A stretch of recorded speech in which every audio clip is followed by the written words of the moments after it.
Igan, sa Pilipinas, nagwakas ang pagtugi sa dating opisyal ng South Korea na pugante na ngayon. Katumbas na halos 200 milyong piso ang ninakaw umano ng pugante noong may posisyon pa siya sa kanilang gobyerno. Saksi, si John Consulta, exclusive.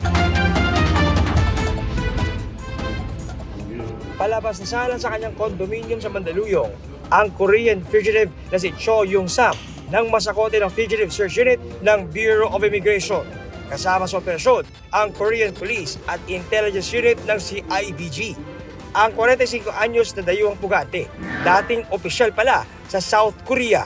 Nasa Interpol Red Notice siya dahil sa pagnanakaw umano ng katumbas ng halos 200 milyong piso sa kaban ng kanilang bayan noong nasa pwesto pa.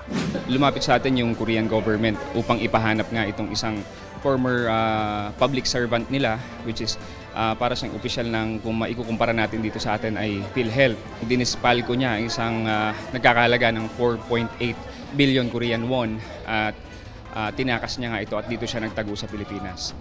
Base sa records ng BI, noong isang taon pa dumating sa Pilipinas si Yung-sam.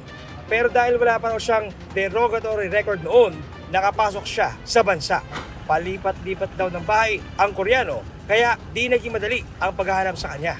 Sa ngayon, ongoing yung deportation proceedings niya. Nakakulong siya ngayon sa CIDG habang hinihintay yung clearance kung may mga local case siya bago natin siya ipa-deport pabalik ng Korea. Wala pang pahayag ang inarestong pugante. Para sa GMA Integrated News, ako si John Consulta, ang inyong saksi. Mga kapuso, sama-sama tayong maging saksi. Mag-subscribe sa GMA Integrated News sa YouTube at para sa mga kapuso abroad, samahan niyo kami sa GMA Pinoy TV at sa www.gmanews.tv.